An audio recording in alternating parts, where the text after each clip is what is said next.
காலை நேர சிந்தனை. நல்வழி செல்லும் தகுதி. நீதி கதை. உலகம் போற்றும் சுவாமி விவேகானந்தரின் குருவான சிறந்த ஆன்மீகவாதியாக திகழ்ந்த பகவான் ஸ்ரீ ராமகிருஷ்ண பரமஹம்சர். ஸ்ரீ ராமகிருஷ்ணர் ஒரு நாள் ஒரு பெரிய கூட்டத்தில் பேசிக் கொண்டிருந்தார். அவர் கூறும் கருத்துக்களை அனைவரும் உற்று கேட்டு கொண்டிருந்தனர். அப்பொழுது திடீரென்று ஒரு பெண்மணி தன் 5 வயது மகனை அழைத்து கொண்டு வந்து அவர் முன் நின்றாள். பகவான் ஸ்ரீ ராமகிருஷ்ண பரமஹம்சர் அந்த பெண்மணியை பார்த்து, தாயே, உங்களுக்கு என்ன வேண்டும் என்று கேட்டார். உடனே அந்த அம்மையார், சுவாமி, என் மகன் அதிகமான அளவு இனிப்பு சாப்பிடுகிறான். அது உடலுக்கு கேடு விளைவிக்கும் என்று அவனுக்கு தெரியவில்லை. அதனால் தாங்கள்தான் அவன் அதிக அளவில் இனிப்புகளை சாப்பிடக்கூடாது என்று தகுந்த அறிவுரை கூற வேண்டும் என்றாள். அவள் மேலும் சொன்னாள், நான் எவ்வளவோ எடுத்து கூறியும் அவன் என் சொல்லை கேட்க மாட்டேன் என்கிறான். அடித்து கூட பார்த்தேன், ஒரு பயனும் இல்லை என்றாள். பகவான் ஸ்ரீ ராமகிருஷ்ணர் அந்த பெண்மணியை பார்த்து, சரி தாயே, நீங்கள் உங்கள் மகனை 1 வாரம் கழித்து என்னிடம் அழைத்து வாருங்கள் என்றார். அந்த பெண்மணியும் பதில் ஏதும் பேசாது சுவாமியிடம் விடைபெற்று கொண்டு தன் 5 வயது மகனை அழைத்து கொண்டு தன் வீட்டிற்கு சென்று விட்டாள். 1 வாரம் கடந்தது. அந்த பெண்மணி மீண்டும் தன் மகனை அழைத்து கொண்டு ஸ்ரீ ராமகிருஷ்ணரை பார்க்க வந்தாள். அந்த பெண்மணியை அன்புடன் வரவேற்றார்.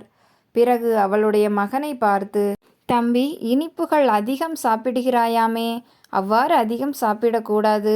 அவ்வாறு அதிகம் சாப்பிட்டால் அது உன் உடல் நலத்திற்கு கேடு விளைவிக்கும். உன் வயிற்றில் பூச்சிகள் உருவாகும் என அறிவுரை கூறினார். அந்த பெண்மணிக்கு ஒரு சந்தேகம் தோன்றியது. அதை சுவாமியிடம் கேட்டுவிடலாம் என்று எண்ணிய அவள் பகவான் ஸ்ரீராமகிருஷ்ணரை பார்த்து, சுவாமி, நான் முதல் நாள் என் மகனை உங்களிடம் அழைத்து வந்தபோதே அதிகமான இனிப்புகளை சாப்பிட்டால் உடல் நலம் பாதிக்கும் என்று என் மகனுக்கு அறிவுரை கூறியிருக்கலாம். ஏன் 1 வாரம் பொறுத்து வர சொல்லி எளிய அறிவுரை கூறுகிறீர்கள் என்று கேட்டாள். அதற்கு ஸ்ரீராமகிருஷ்ணர் புன்னகை புரிந்தபடியே, தாயே, நீங்கள் உங்கள் மகனை முதல் முறையாக அழைத்து வந்தபோது நானே அதிக அளவில் இனிப்பு சாப்பிடுபவனாக இருந்தேன். அந்நிலையில் நான் உங்கள் மகனுக்கு அறிவுரை கூறும் தகுதியை அப்பொழுது பெற்றிருக்கவில்லை. பிறகு 1 வாரம் கழித்து வரச் சொன்ன போது நான் இனிப்புகள் சாப்பிடுவதை நிறுத்திவிட்டேன். அதனால்தான் உங்கள் மகனுக்கு அறிவுரை கூறினேன் என்றார். அந்த தாய் பகவான் ஸ்ரீராமகிருஷ்ணரை புகழ்ந்தபடியே சென்றாள். அந்த சிறுவனும் அன்று முதல் அதிகமான அளவில் இனிப்புகள் சாப்பிடுவதை நிறுத்திவிட்டான். இதிலிருந்து நாம் என்ன கற்றுக்கொண்டோம்?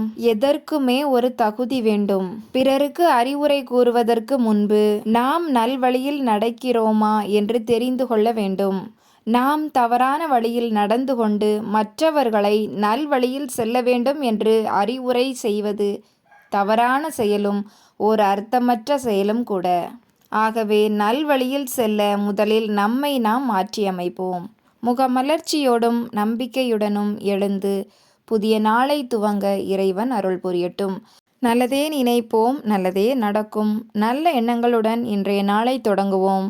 இந்த நாள் இனிய நாளாகட்டும். வாழ்க வளமுடன். நன்றி.